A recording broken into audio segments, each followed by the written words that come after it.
강혜신의 오늘의 미국.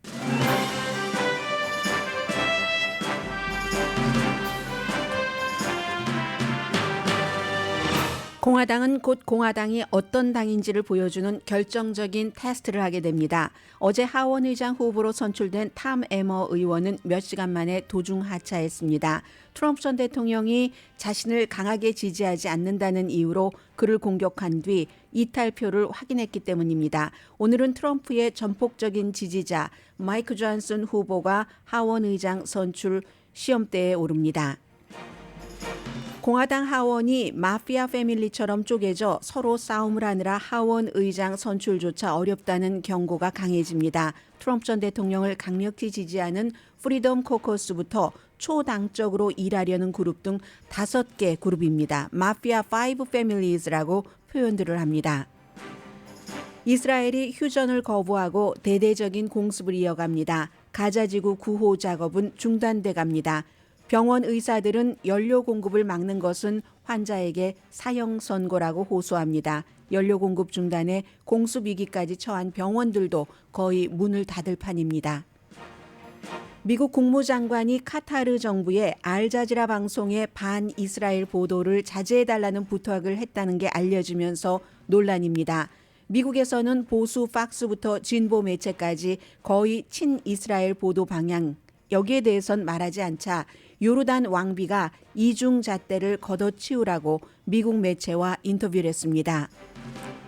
유엔은 수백만 명의 사람들에게 피난 가라면서 물과 먹을 것과 약과 연료를 주지 않고 대신 공습을 주는 이스라엘이 전쟁법을 위반한다고 선언했습니다.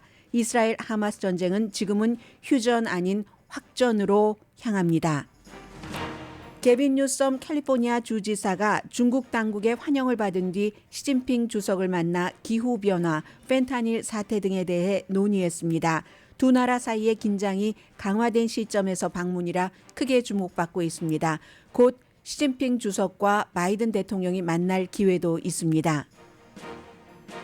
트럼프 전 대통령의 마지막 비서실장이 면책 특권을 약속받고 트럼프 전 대통령의 부정선거 주장에 대해 대배심 증언을 했다는 보도가 나왔습니다. 트럼프 전 대통령은 전 비서실장이 사냥개처럼 쓰이고 버림받을 것이라고 악담했습니다.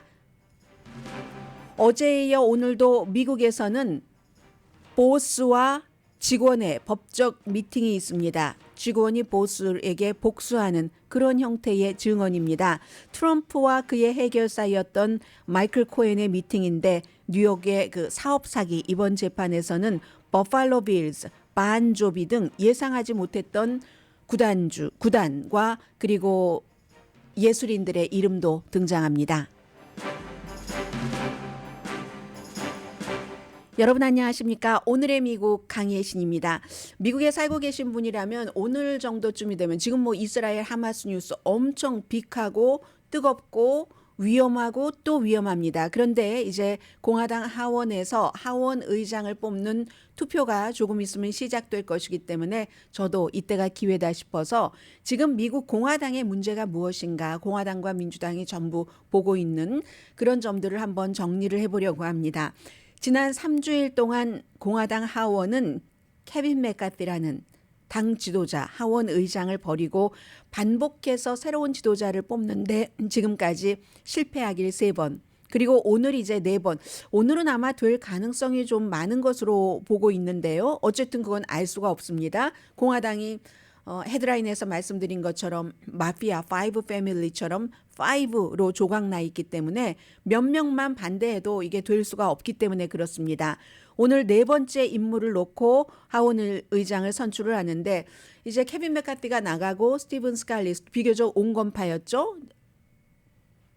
도중에 사퇴했고 짐 조던 굉장히 극우인데도 결국은 공화당 의원들이 비밀투표에서 후보에서 쫓겨내버렸고 어제 탐 에머도 결국은 본인이 후보가 되고 나서 몇 시간 만에 표를 217표를 받지 못할 것을 알고는 후보에서 사퇴했습니다. 이 탐 에머 같은 경우는 221명 중에서 217표를 도저히 받지 못하고 한 20표 정도가 이탈표다라고 생각을 했는데 중요한 건 온건파라서 안 된 겁니다. 미네소타주가 지역구고요. 그리고 이제 트럼프 전 대통령이 하루 전에는 여기 하원의장 선거에 더 이상 개입하지 않겠어. 짐 조던 개입했다가 결국은 떨어졌잖아요. 그랬는데 또 이 탐해머가 될 수도 있다는 분위기가 되니까 트럼프 전 대통령이 막 바로 공격을 했습니다. 왜냐하면 그 사람이 바이든 대통령 인준을 막 하려고 할 때 공화당 의원들이 이건 절대로 안 돼, 절대로 안 돼, 트럼프야, 트럼프를 지켜야 할 때 이 사람은 바이든 인준을 찬성한 사람이거든요. 물론 여러 가지 보수적인 이런 성향은 있지만 트럼프를 더 많이 지지하는 사람이 하원 의장이 돼야지 된다 하는 게 공화당의 몇몇 사람들의 그 같은 그 주장이고, 그로 인해서 탐 해머는 나 안 되겠구나 하고 사임을 했습니다. 트럼프 전 대통령이 하원 의장을 만들지는 못하지만 하원 의장이 되려는 사람을 끌어내리긴 한 겁니다. 짐 조던 만들지 못했고 탐 해머 되려고 하는 것을 끌어내렸고, 오늘은 모르겠습니다. 굉장히 트럼프 전 대통령을 지지하는 마이크 존슨이라는 사람이기 때문에, 그래서 결국은 트럼프 전 대통령이 그 탐 해머를 하원 의장이 되게 하지 못하는데 성공을 해서 깨는 데는 굉장히 능수능란하다 하는 것을 다시 증명을 했고요. 지금 공화당 의원들이 한 명 한 명 의사당에 모이고 있습니다. 마이크 존슨이라는 51살입니다. 4선 의원이고요. 루이지아나 4지구가 지역구입니다. 루이지아나 4지구가 아주 커요. 캘리포니아주에서도 무슨 영킴 의원이나 아니면 미셸 스틸 의원의 지역구 의원보다도 많네요. 그 지역 주민 숫자가 76만 명이 되는데, 이 사람이 지난번 선거에서 지난 50년 동안의 루이지아나주의 4지구 선거에서 가장 큰 표 차이로 이긴 사람입니다. 이때 트럼프에게 딱 달라붙어 있었거든요. 루이지아나주에서 주립대학교에서 전부 학사, 그리고 이제 법대도 거기서 나왔고, 그리고 나서 한 20년 동안은 헌법 전문 변호사를 했습니다. 그러다가 이제 주에서 하원 의원 한 번 하고 2016년부터 선거에 나가서 주 의원으로 4선 의원이 된 거거든요. 복음주의 크리스천이고, 그리고 두 번째로 떨어졌던 짐 조던, 프리덤 코커스를 만든 짐 조던의 동맹입니다. 그러니까 트럼프의 동맹이라는 것은 금방 알 수가 있고요. 와이프 그 켈리 존슨과 99년도에 결혼을 해서 자녀가 4명이 있습니다. 이 사람은 좀 왜 개인적인 것까지 말씀드리냐면은 지금까지로 보면은 가장 당선될 확률이 오늘 4번째잖아요. 많기 때문에 말씀을 드렸는데, 더 중요한 것은 정치인으로서의 이력이잖아요. 앞으로 하원 의장이 되면 어떻게 이끌어갈 것인가. 이 사람이 소속돼 있는 하원의 그런 모임, 미팅, 코커스는 공화당 컨퍼런스 부의장을 2번 했습니다. 이 공화당 그 컨퍼런스라는 게 공화당에 말하자면 간부회의죠. 간부회의에 부의장을 2번을 했고, 지금 의장은 리스 첸이라는 트럼프 전 대통령의 탄핵에 찬성하고 저 사람 탄핵돼야지 돼 하는 것을 주도했었던 그 의원을 내쫓고 그 자리에 들어간 뉴욕이 지역구인 역시 여성입니다. 앨리스 스테파닉이 의장으로 있고, 그리고 지금 이 오늘 투표를 하게 될 마이크 존슨이 부의장이 돼 있습니다. 그래서 컨퍼런스라는 것은, 공화당 컨퍼런스는 우리의 의제가 무엇이다 하는 것을 멤버들에게 알리고 그런 것에 대해서 논의하는 미팅도 주선을 하고 에브리데이 어떤 아젠다 같은 거에 대해서 뉴스레터도 만들고 하는 겁니다. 그리고 이제 법사위원회 소속이고요. 여러 개 위원회가 있지만 가장 중요한 게 법사위원회고요. 주말에 동료들에게 편지를 보냈습니다. 9명 있었을 때 첫 번째 후보 이제 떨어져 나갔고, 두 번째 후보 떨어져 나갔고, 그 9명 중에서 남아있는 몇 명 가운데서 지금 세 번째인 건데, 하원 공화당이 새로운 길을 가야지 된다. 그러려면 비전이 있어야지 되고 계획이 있어야지 되는데 내가 그걸 할 수 있다. 정책적으로는 굉장히 정책 원칙 중심의 보수주의자인 건 맞습니다. 아무튼 그런 일이고, 2020년도에 선거 결과를 바이든에서 트럼프로 뒤집으려고 하는 텍사스의 고소를 지지하기 위해서 하원에서 열심히 뛰어다니면서 100명 이상의 하원 의원에게 서명을 하게 한 그런 사람입니다. 그리고 이제 그러니까 리스 체니라는 공화당에서 쫓겨났고 하원 의원 자리에서도 떨어진 리스 체니가 딕 체니의 딸이 얘기하기를 선거인단 집계를 방해하는 선거인단 집계가 곧 차기 대통령을 선언하는 거니까요. 그걸 방해하는 가장 중요한 설계사가 바로 마이크 존슨이었다. 이렇게 얘기를 하는 거예요. 선거 결과를 뒤집으려는. 그리고 어제도 공화당에서 이제 기자들이 이 두 가지에 대해서 질문을 한 거예요. 텍사스 여기에 대해서 뭐 이렇게 하고 뭐 이렇게 하고 어쨌든 트럼프 편으로 굉장히 강력하게 일을 했는데 이게 질문이 나오면요. 공화당이 요즘에 너무 거칠어져 가지고 막 욕해요. 의원이 팍스라는 버지니아 팍스라는 의원이 ABC 기자였는데 ABC 기자한테 막 있잖아요. 뭐 집어치워 뭐 FS 이런 욕 막 해서 레이첼 스캇이 어제 질문했다가 욕을 엄청 먹었죠. 그래서 지금 공화당이 왜 이렇게 혼란한가? 이 주요 혼란의 원인의 맥락을 오늘 아침에 뉴욕타임스가 잘 정말 했던데 극단적이 돼가고 점점 이건 뭐 다 알고 있는 사실이고요. 공통 분모를 찾지 못하고 오래된 미국의 정치 조크라고 할까요? 저널리스트들 사이에서는 민주당이 항상 혼란하다였거든요. 그런데 최근에는 공화당이 혼란하다는 겁니다. 민주당은 눈에 띄게 기능을 하는데 아무리 알렉산드리아 오카시오 콜테스와 같은 그런 극단적인 극좌파가 있다 할지라도 결국은 콜테스도 온건파와 협상을 하잖아요. 그래서 공화당의 지도부인 뭐 낸시 펠로시라든가 아니면 지금의 하원 원내대표인 하킴 제프리스 같은 사람이 지금 좀 돋보이는 거죠. 어쨌든 결론적으로는 하나로 묶네. 공화당은 이게 도저히 안 된다는 겁니다. 그걸 못 한다는 겁니다. 리더를 쫓아냈으니까요. 8명이 단합을 해서 쫓아놨으니까. 공화당은 아주 오랜 동안 기존 질서를 따르는 정치인에 의해서 리드를 해왔는데 그게 친비즈니스, 돈적으로, 그리고 종교적으로는 보수, 외교적으로는 강성, 그래서 국방비는 증강해야지 된다. 다른 것은 좀 재정적으로 책임 있게 하더라도 이게 공화당이잖아요. 그런데 최근에 주니어 멤버들이 늘어나면서 새로 선출되거나 뭐 1선, 2선 하는 사람들이 완전히 정책에서는 보수라고 하지만 정책에서 보수인지 극단인 건지 구분하기가 어려울 정도. 그리고 그 과정은 굉장히 극단적. 8명이 96%의 지지를 받는 사람을 4%가 쫓아내는. 그리고 또 이런 공화당에 새로 들어간 정치인들은 거의가 트럼프와 나란히 갑니다. 트럼프 추종파입니다. 또 하나는 파워가 그쪽으로 가고 있다. 어차피 나이 든 세대는 지고 젊은 세대가 힘을 갖게 되는 거잖아요. 그게 이제 최근에 공화당의 문제이고 밀 롬니가 책을 냈는데도 요즘 뭐 이 하원 선거라든가 아니면 이스라엘 하마스 전쟁 때문에 전혀 주목받지 못하는데 밀 롬니라는 온건한 공화당에 나는 다시는 선거하지 않고 76세인데요. 후배들에게 물려주겠어. 그게 우리가 할 일인 것 같아. 이렇게 얘기를 한 밀 롬니가 책에서도 어떤 면에서 나는 더 이상 나의 당, 공화당을 존중하지 못하겠다. 이렇게 얘기를 했습니다.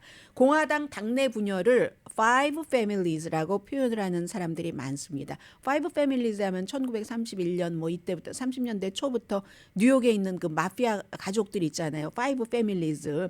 뭐 감비노 패밀리는 너무 잘 아실 테고 그리고 콜롬보 패밀리도 잘 아실 것 같고요.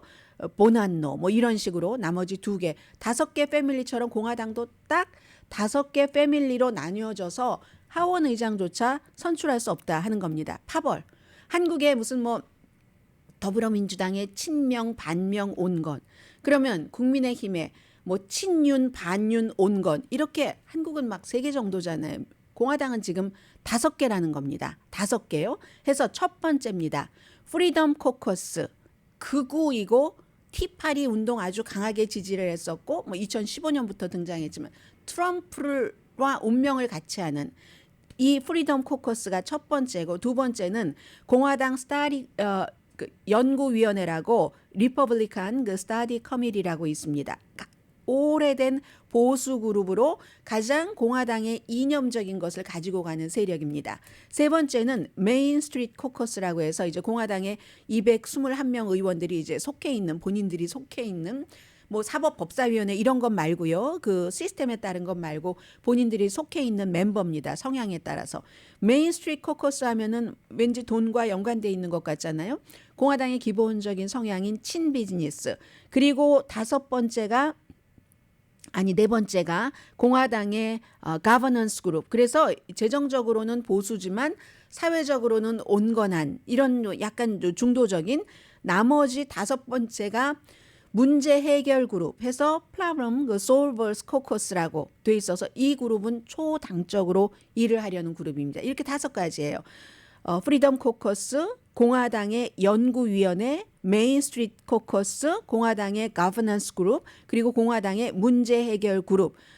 이 그룹들 다섯 그룹에 조금 겹쳐지는 부분도 있기는 있어요. 뭐 프리덤 코커스를 제외하고는. 그렇지만 서로 이 다섯 개 그룹에서 우리의 이득을 따지다 보니까 하원 의장을 선출하는데 4명만 이탈돼도 안 되잖아요. 이 그룹들에 4명만 있겠습니까? 멤버가. 그래서 지금 힘든 겁니다. 너무너무 그 숫자가 적은 그런 그 다수당이기 때문에 선출하기가 어려운 거고, 오늘 이제 곧 투표를 시작할 텐데 투표 시작하면은 뭐 그다지 오래 걸릴 것 같지 않습니다. 첫 번째가 될지 두 번째, 세 번째가 될진 모르겠지만 이 마이크 존슨이라는 의원은 트럼프의 정말 최측근이기 때문에 하나는 탄핵 재판에서 그를 보호하려고 열심히 일했고 두 번째는 선거 결과를 뒤집으려고 너무너무 열심히 일을 했는데 게다 대고 복음주의 크리스찬이고 또 이제 짐 조던의 동맹이기도 하고 하니까 지금으로서는 이 사람이 될 가능성도 있다고 보는 것 같습니다. 민주당이 원하는 그림이 안 나오는 거죠.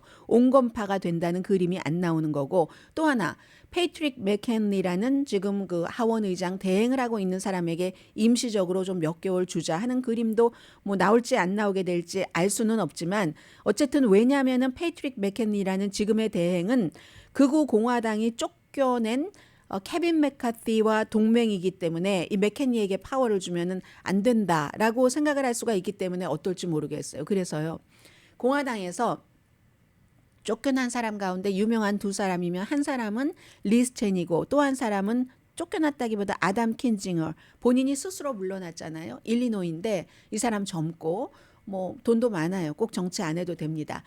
그래서 나와 이상이 더 이상 이 공화당은 막 협잡군들이 너무 많고 맞지 않는다 해서 어차피 떨어질 것 같으니까 선거에 안 나간 사람 있잖아요. 이 사람이 얘기하기를 오늘 굉장히 좋은 테스트다.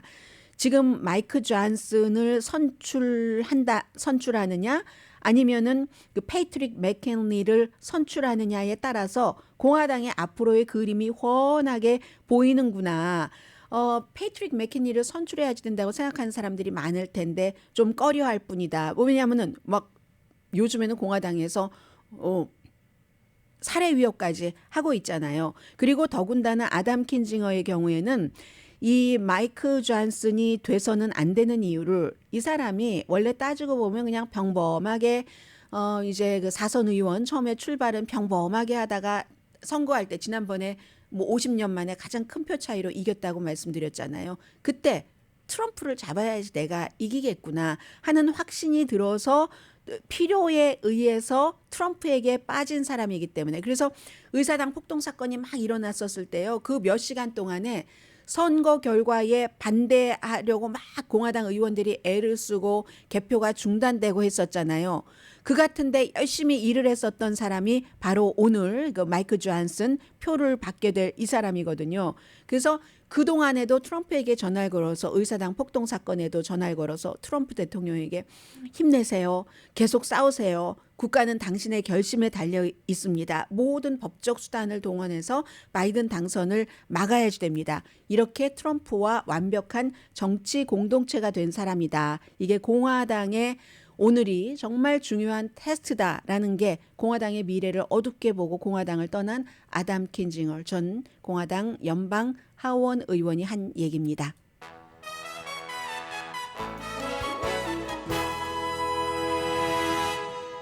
바이든 대통령이 백악관에서 기자회견을 한다고 하니까 호주 총리 때문에 그러나요? 저는 뭐 이스라엘 하마스 문제에 대해서 새롭게 얘기할 게 있어서 그런가 하고 좀 봤는데요. 하마스가 이집트의 그쪽 국경을 통해서 미국인들은 내보내지 않을 것이다라는 얘기를 했다는 거거든요. 이것도 이제 뒤에 여러 가지 배경이 있겠죠. 이집트와 하마스 전쟁은 지금으로서는 휴전보다는 확전 중이라는 것이 분명한 것 같고, 그 사이에 미국에서 이제 미국 방송을 통해서만 이 사건을 보시는 분들과 다른 지역에서 또 다른 내용까지 접하시는 분들은 의견 차이가 굉장히 많으실 것 같고요. 아무튼 잠시 뒤에 보도해 드리겠습니다. 라디오 서울 방송 오늘의 미국 듣고 계십니다. 이스라엘이 세긴 셉니다. 이 안토니오 구테레스 유엔 사무총장이 이스라엘을 비난했다가 사무총장 사임해라. 당장 이렇게 나온 거예요. 그랬더니 사무총장이 내 말을 조금 정정하겠다. 앞서 말씀드렸던 사람들을 피신하라고 하고 계속 공습하면서 물도 안 주고 식량, 약도 안 주고 이건 전쟁법 위반이다. 이렇게 얘기를 했더니 이스라엘이 뭔 소리냐. 우리가 당한 게 얼만큼인데 하면서 사임하라고 했거든요. 테러 행위다. 그랬더니 이제 그 안토니오 구테레스 유엔 사무총장이 본인은 이스라엘의 한 테러에 대해서 하마스를 분명히 비난을 했죠. 초기에 많이 비난을 했고, 그것은 이제 10월 7일에 시작돼서 며칠에 걸쳐서 조금 있었던 일이고, 지금은 그 애프터에는 이스라엘이 민간인을 정말 엄청 많이, 어린이가 뭐 한 2,400명 정도 숨졌고요. 성인 다 합치면 뭐 6,000명 넘었을 겁니다. 오늘은. 그렇게 되고, 그걸 피난 가는 길에 생각을 해보세요. 피난 가는 길에 그렇게 한다 하면 이거는 학살이 아니고 하마스의 학살만 학살이냐. 세계에서 반응이 그렇게 갈 수밖에 없는 것을 그렇게 했다고 지금 이스라엘이 난리가 난 겁니다. 그래서 이제 팔레스타인 국민의 불만이 하마스의 끔찍한 공격을 정당화할 수 없다. 뭐 이런 얘기도 또 하고요. 사실은 다 맞는 말을 한 것으로 보이는데 그냥 무조건 나는 이스라엘을 지지하겠어. 무조건 난 하마스를 지지하겠어. 뭐 하마스를 무조건 지지하는 사람은 거의 없으리라고 봅니다만 서방 세계에서는 그렇게 생각하는 사람이 아닌 다음에야 이거 양쪽에 비난을 하고 양쪽의 비난을 받는 게 맞죠. 제가 하마스에 대해서는 조금 있다가 잠깐만 조금 말씀을 드리겠고요. 아무튼 1,400명 이상이 이스라엘 사람이 하마스의 공격으로 숨졌고, 하마스는 지금 텔레비전 보시면 아시잖아요. 그러니까 이스라엘은 하마스에 대해서 공격을 한다고 하면서 실제로 하마스에 대한 공격이기도 하고, 가자지구는 그렇지 않아도 16년 동안 실업률 50%의 사람들 먹을 것 없어, 입을 것 없어.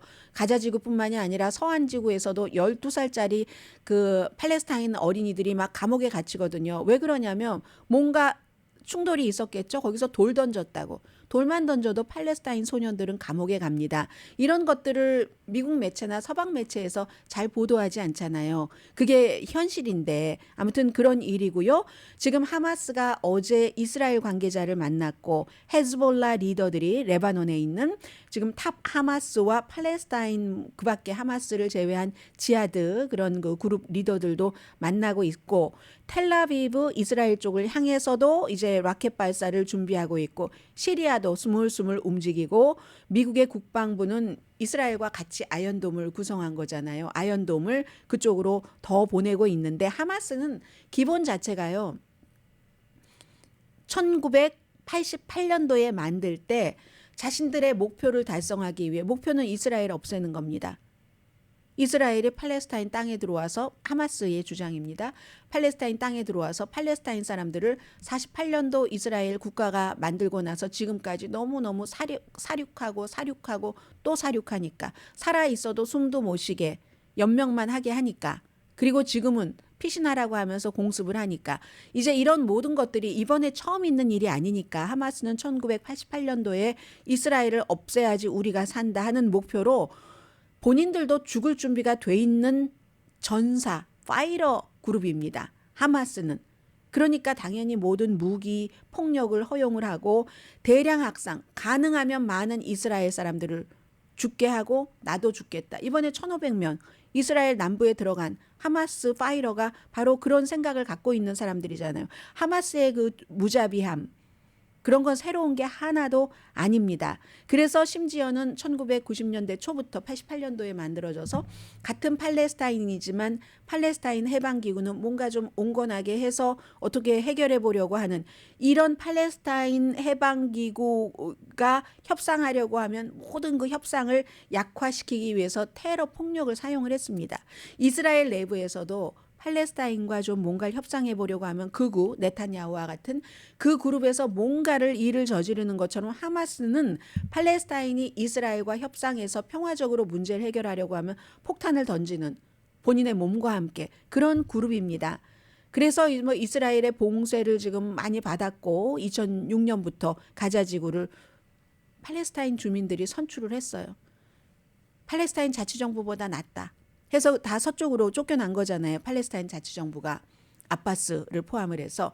그래서 16년 동안 이스라엘의 거대한 뭐 6m 높이라고 하든가요. 그런 벽과 감옥살이를 하면서도 이스라엘과 전쟁도 여러 번 치렀죠.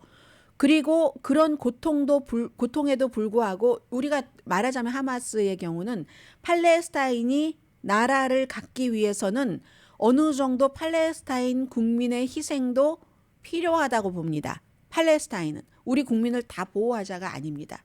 심지어 어린이들까지도 그렇게 지독한 12살짜리 아이가 돌을 던졌다고 감옥에 가둔 이스라엘에 대항하기 위해선 우리도 목숨 내놓고 해야지 된다가 하마스입니다. 그리고 지난 16년 동안 그렇게 억압을 당하면서도 네타냐후 같은 세력은 하마스를 키웠잖아요. 절대로 팔레스타인에게 독립국가를 주지 않게 하기 위해서 이 하마스와 팔레스타인 자치정부를 이간질시키는 걸로 그걸 당하면서도 그래서 뭐 그냥 안주하고 살겠지. 뭐 지들도 보니까 이 하마스의 또 다른 그룹들은 해외에 나가서 화려하게 호텔에서 잘 먹고 잘 살고 있던데 이렇게 안심한 게 큰일인 거죠. 그동안에 계속 갈고 닦은 겁니다.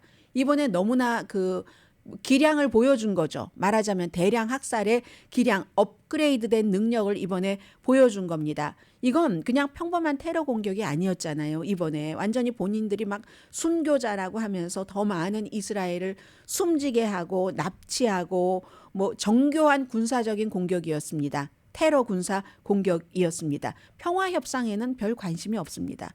이스라엘을 멸망시켜야지 팔레스타인이 산다고 생각하는 게 하마스이기 때문에 그러니까 이런 그룹을 유일하게 없애야지만 그래야지만 평화가 온다라고 생각하는 사람들이 많이 있겠죠. 이스라엘이나 미국에. 예전에요. 2014년도에 버락 오바마가요. 아이시스를 물리쳐야지 된다. 이건 용납할 수가 없다. 어떻게 인간에게 테러 공격을 저렇게 엄청나게 했죠. 그래서 많이 무너졌습니다. 그렇다고 아이시스가 없습니까? 있죠. 아이시스라는 이름으로도 있고 또 다른 이름으로도 남아 있습니다. 지금 이스라엘과 미국은 그렇게 하마스를 완전히 없애버리겠어?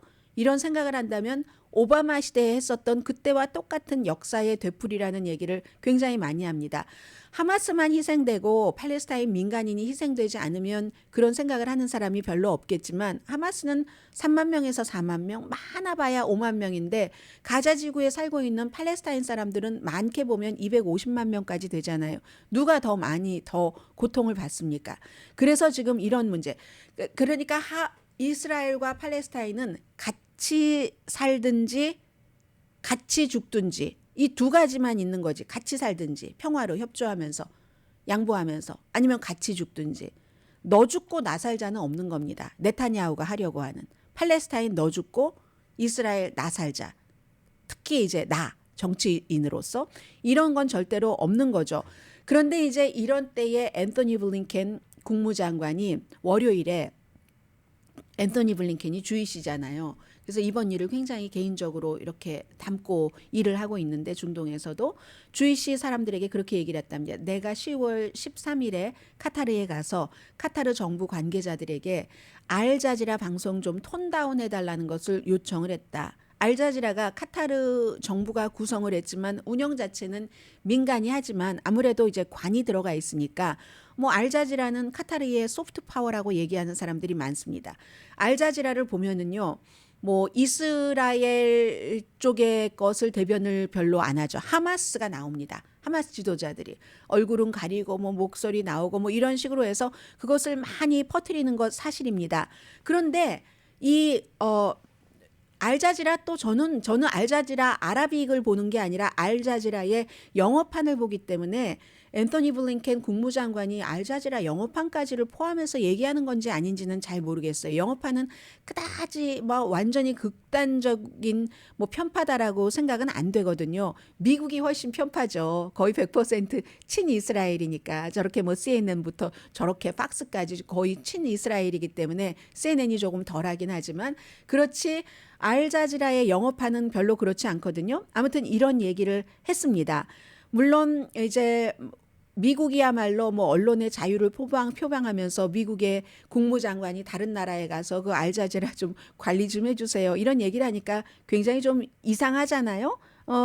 정부 자금의 지원은 받지만 운영 자체는 독립적으로 한다고는 하지만 어쨌든 이스라엘이 알자지라가 하마스의 선전 대변인이다라고 주장을 하고 있고 이스라엘 내부에는 사실은 뭐 하레츠 이런 이스라엘 정권을 비난하는 이번 전쟁의 유일한 책임은 벤자민 네타냐후다 이렇게 얘기하는 사설을 쓴 하레츠 같은 신문도 있지만 뭐 알자지라는 뭐 그 정도의 뭐 아랍이 잘못됐다 하는 이런 것을 얘기하진 않지만 어쨌든 미국 국무장관이 이런 얘기를 했습니다. 그런데 이럴 때는 아닌 것 같은데요. 지금 인질 협상에서 이 카타르가 얼마나 큰 도움을 주고 있는데 어쨌든 이걸 본인도 주이시고 주이식의 지도자들 앞에서 얘기를 해서 이건 좀 나갔다 하는 그런 얘기도 나오고요.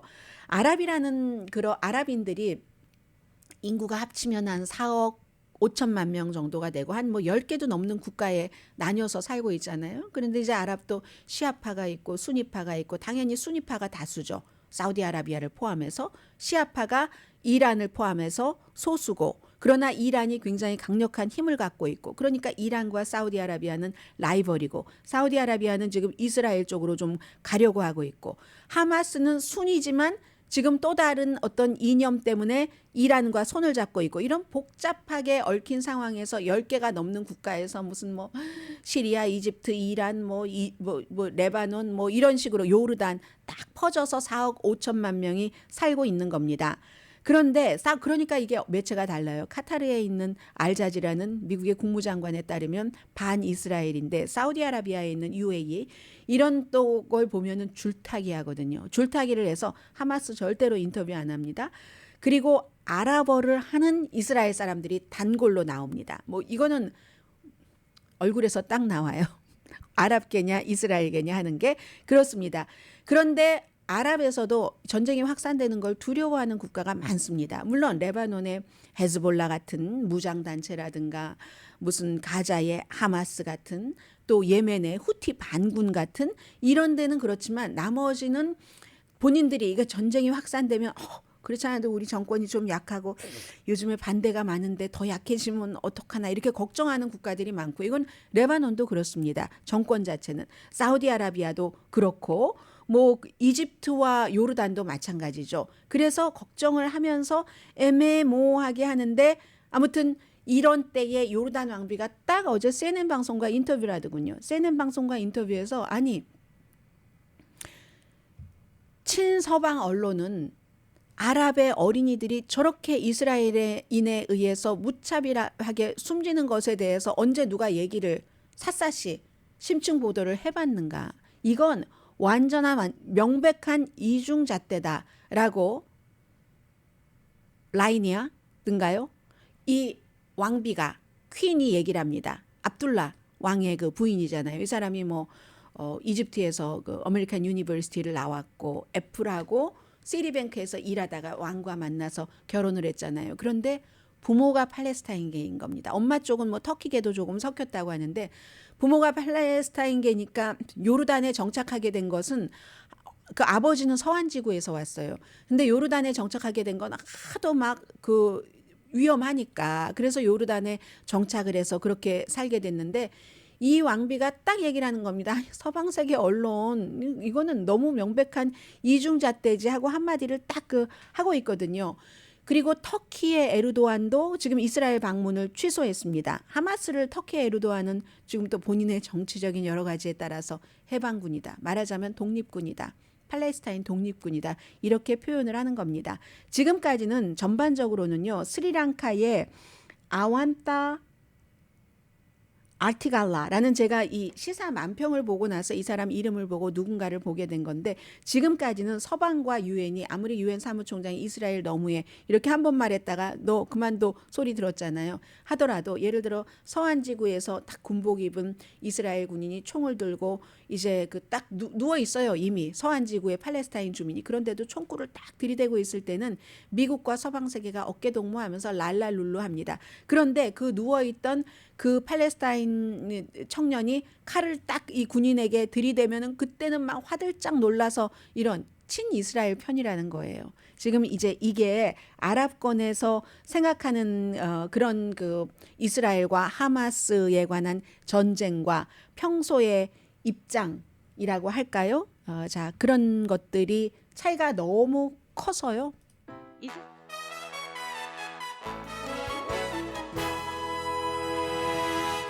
라디오 서울 방송 오늘의 미국 듣고 계십니다. 네, 개빈 뉴섬 주지사가 지금 주목을 많이 받고 있습니다. 오늘 전국적인 매체에서도요. 왜냐면은 최근에 이제 뭐 1월 초부터 풍선 그때부터 계속 중국과 여러 가지 경제적인 문제, 군사적인 문제 등등이 어려웠었기 때문에 긴장이 한참 높아져서 그렇게 될 경우는 미국 기업들이 걱정들을 많이 하잖아요. 그런 때에 만나서 왕위 외교부장도 만나고요. 시진핑 중국 국가주석과도 회담을 했는데 일주일 동안 중국을 다닌답니다. 이런 경우는 이제 경제가 많이 들어간다 하는 것을 알 수가 있고요. 그럼 제가 시간대별로 말씀을 드리겠습니다. 뭐 중국에서는 여러 가지 캘리포니아가 뭐 국가별로도 경제력으로 따지면 어느 국가보다도 큰 그런 규모이기 때문에 그래서 뭐 그런 경제 기후 협력을 추진한다고 하고 기본적으로는 이 같은 미국과 중국이 많이 그 긴장이 높아졌을 때 캘리포니아 같은 영향력이 있는 주의 주지사가 직접 가서 시진핑 주석도 그러니까 만나줬죠. 왕이 외교부장도 만나고 하니까 당연히 이건 주목을 받게 되는 겁니다. 홍콩 대학교에 먼저 갔거든요. 미국 대통령 선거와 관계없이 기후변화에 대한 협력을 약속했습니다. 이건 뭐 당연하죠. 왜냐하면 이 캘리포니아주는 기후변화 같은 이런 그 모든 것들을 주도해 나가는 산업이 먹고 사는 그런 것을 주도해 나가는 곳이기 때문에 협력을 했고요. 그리고 이제 뭐 정치인들 다니면 막 뭐 양해각서 같은 거 쓰는 것 있잖아요. 우리 경제 협력 이렇게 할 것이다. 그건 나중에 일이 이루어져야지 이루어지는 겁니다. 일단은 합의, 그 양해각서. 지금 뭐 바이든 대통령이 아니라 윤석열 대통령도 뭐 사우디아라비아, 카타르 이런 데 가서 뭔가 많이 해오지 않겠어요. 그런 것들 이제 했고요. 그리고 시진핑 중국 국가주석이 늘 중국이 하는 얘기입니다. 뭐 뭔가 좀 페이지를 우리가 넘기자. 뭐 과감하게 대단하게 충돌하면 안 된다 이런 얘기잖아요. 그러니까 이 시진핑 중국 국가주석이 한 얘기대로 미국과 캘리포니아주 특히 이 중국과의 우정 더 돈독하게 하고 미래에 대해서 서로 이제 믿어가면서 결정하자. 서로 좋게 윈윈하자 하는 얘기겠죠. 그러면서 기본적이고 근본적인 문제를 다시 하자. 그러니까 디테일하다기보다는 뭔가가 같이 좀 뭐 서로 안 맞는 부분이 있어도 국가적으로도 정치인이 누가 되느냐에 따라서 뭐 대통령이 이런 게 있어도 어쨌든 뭐 협력할 건 협력하자 뭐 이런 얘기예요. 그래서 굉장히 말뿐이네요. 의미 있고 실질적인 방식으로 기후변화 이건 하겠죠. 중국도 필요하고 캘리포니아주도 필요하니까 그런 방법을 논의를 했답니다. 뭐 결과를 가지고 온 게 아니라 그리고 펜타닐에 들어가는 재료 같은 것이 중국에서 멕시코로 가서 멕시코에서 그거로 만들어서 완품으로 미국에 들어오는 게 많다고 하잖아요. 그런 것들을 좀 어떻게 없애보는가? 그럼 중국은 아니 우리가 그걸 수입해 갈 때 뭐 그런 목적으로 쓰지 않는다고 하는데 그걸 어떻게 다 알겠어요 하고 얘기하는데 왜 모르겠어요. 수입처가 어딘지 보면 알죠. 협조를 해주느냐 안 해주느냐 문제인 거겠죠. 그런 문제에 대해서 중국의 역할 이런 것 얘기했다고 하고요. 그리고 내일이네요. 왕이 외교부장이 워싱턴을 방문을 하잖아요. 이것도 역시 긴장 완화가 목적입니다. 그리고 바이든 대통령은 이제 뭐 몇 주일 뒤네요. 샌프란시스코에서 그 아시아 태평양 경제협력체 회의 열리면은 시진핑 중국 국가주석도 거기 오니까 거기서 미국 대통령 만나기를 원하고 글쎄요 시진핑 중국 국가주석이 뭐 팀 쿡도 만나고 또 일론 머스크도 만나고 게빈 뉴섬도 만나면서 바이든 대통령을 안 만난다 하면은 이 뭔가가 마음속에 있다 하는 것을 알 수가 있고 만날 확률이 높지 않을까 생각이 되고요. 그리고 이제 지금 의회에서는 뭐 투표 이제 시작되는 것 같은데 하원 의장 이것뿐만이 아니라 잠시 뒤에 전해드리겠습니다.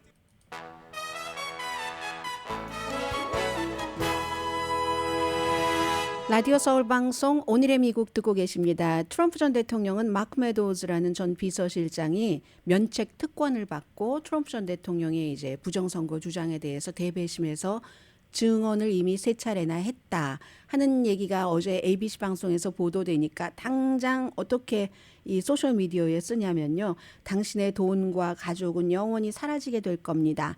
뭐 조작을 한 사람들을 내가 폭로하는데 뭐 관심이 없지만 뭐 이런저런 얘기들을 막 합니다. 그러면서 만약에 그렇게 나에 대해서 나쁜 증언을 누구에겐가 하는 사람이 있다면 그런 사람들은 약하고 겁쟁이고 실패하고 미국 국가에 굉장히 나쁩니다. 마크 메도우즈가 그 중에 한 사람이라고 생각하지 않습니다. 아직 확신을 하지 못하는 얘기예요. 이런 건 이제 회유를 하는 거죠. 트럼프 전 대통령이 뭐 했는지 안 했는지 모르겠으니까 하지 마. 앞으로도 더 하지 마. 왜냐하면 이건 워싱턴에 관한 그 폭동 이후에 그 선거에 대해서 부정선거라고 주장하고 내가 비서실장으로서 계속 부정선거라는 증거가 없습니다. 루디 줄리아니가 부정선거였다는 증거를 찾아내서 우리에게 가져오지 못했습니다. 이런 얘기를 했는데도 트럼프 전 대통령이 듣지 않았다. 그리고 본인도 maybe 그 정직하지 않아서 부정선거가 아니라는 걸 알고 있으면서도 그렇게 대중에게만 말한 거다. 뭐 이런 증언들이 있었다는 겁니다. 그런데 이게 마크 메도우즈를 여기서 딱 잘라버리는 게 아니라 왜냐하면 또 조지아주에서도 또 다른 조지아 주에 관련된 선거 여기도 마크 메도우즈도 같이 기소가 됐고 이렇기 때문에 트럼프 전 대통령이 마크 메도우즈에 대해서는 그냥 한 방에 어떻게는 못하는 겁니다. 나 그 사람 나의 그래도 비서실장인 적 없어 이런 얘기는 안 하네요. 시드니 파웰에 대해서는 시드니 파웰이 나의 변호사인 적 없었어라고 얘기를 했었는데요.